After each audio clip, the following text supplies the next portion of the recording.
Görüntüləri ortaya çıxıb. Արդեն 4-րդ օրն է, ինչ 2023-ից հետո Ստեփանակերտում մնացած հատուկենտ հայերից մեկի Կարեն Ավանեսյանի ճակատագրի մասին ադրբեջանական աղբյուրները որևէ նոր տեղեկություն չեն հաղորդում։ Կիրակի օրն ադրբեջանական լրատվամիջոցները երկրի ոստիկանությանը վկայակոչելով հաղորդել էին, որ 58-ամյա Ավանեսյանը Ստեփանակերտի մերձակա անտառներից մեկում պահտրված զենքերով իբր փորձել է հարձակում իրականացնել ճիշտ այն պահին, երբ քաղաքում էր Ադրբեջանի նախագահ İlham Aliyev. Bu zaman Avaniyan 3 ədəd əl qumbarası atmaqla və avtomatdan atəş açmaqla polisə silahlı müqavimət göstərib. Թե ինչ վիճակում է ադրբեջանցի ոստիկանների հետ իբր փոխհրացքության ժամանակ վիրավորված Ավանեսյանն այս պահին հայտնի չէ։ Ադրբեջանի մերձիշխանական փորձագիտական շրջանակներից սակայն կարծիքներ են հնչում, որ վիրավորված հայ տղամարդուն պետք է արագորեն բուժել եւ հարցաքննել, պարզելու համար արդյոք նա միայնակ էր գործում։ Երեք ադրբեջանական կայքերից մեկին տված հարցազրույցում նման կարծիք է հայտնել նախկին արտգործնախարար Թովֆիկ Զուլֆուղարովը։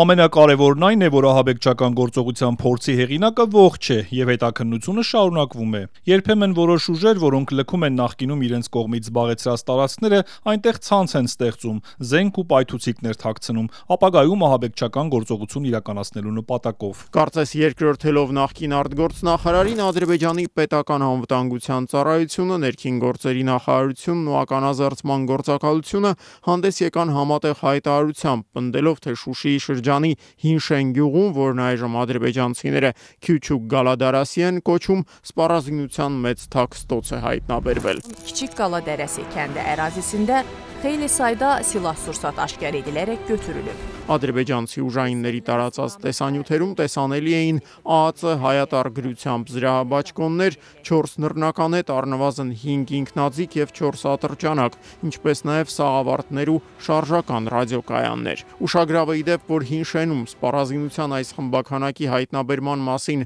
Ադրբեջանի հատուկ ծառայությունների հաղորդագրության հրապարակման պահին İlham Aliyevը ժամանում էր Շուշի, Արաբական Միացյալ Էմիրությունների նախագահի հետ բանակցությունների նպատակով։ Արդյոք Ավանեսյանի հետ տեղի ունեցած միջադեպը եւ Հինշենում զինանոցի հայտնաբերման միջև կապ գոյություն ունի, ադրբեջանցի ուժայինները չեն հաղորդում նախկին արտգործնախարար Զուլֆուղարովը, սակայն համոզված պնդում է ինքը կարող է մեծ հավանականությամբ ենթադրել, թե ովքեր են կանգնած վերջին իրադարձությունների ետևում։ Մենք տեսանք, որ Մինսկի խմբի լուծարումից հետո այժմ Հայաստանում բնակվող նախկին Ղարաբաղցի անջատականները ակտիվացան։ Չի բացառվում, որ նման քայլերով նրանք ցանկանում են ասել. մենք դեռ այդտեղ ենք։ Ադրբեջանցի իշխանամետ փորձագետներից եւս մեկը Ռիզվան Հուսեյնովը ի տարբերություն Զուլֆուղարովի այլ հետքեր է նշмарում։ У меня почему-то устойчивое впечатление, что это чисто российское. Российский след в этом. Չգիտես թե ինչու, բայց ես հաստատուն տպավորություն ունեմ, որ այստեղ ռուսական հետք է առկա։ Այս միջադեպը միայն մեկ երկրի կարող էր ձեռնտու լինել։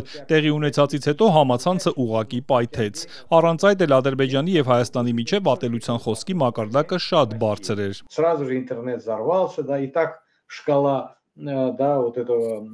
хейт-спича между Азербайджаном и Арменией высокая. Ստեփանակերտում տեղի ունեցածի մասին ուժայինների հայտարարությունից հետո ադրբեջանական սոցցանցերն իրոք պայթեցին հայերի նկատմամբ պատելություն պարունակող գրառումներից ու մեկնաբանություններից։ Շարքային ադրբեջանցիների հիմնական ուղերձն այս օրերին մեկն է՝ հայերին վստահել չի կարելի։ Այս տրամադրությունների ամենավառ արտացոլումը դարձավ Յենի Մուսավատ կայքի Բաքվի փողոցներում անցկացրած հարցումը։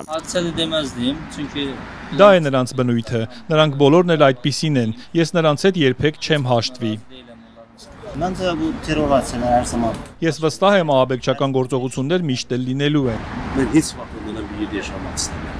Ես երբեք չէի ցանկանա նրանց հետ կողք կողքի ապրել, ճիշտ է նրանք մեզ ոչինչ չեն կարող անել, բայց մեկ անգամ եւս ցույց տվեցին իրենց հայությունը։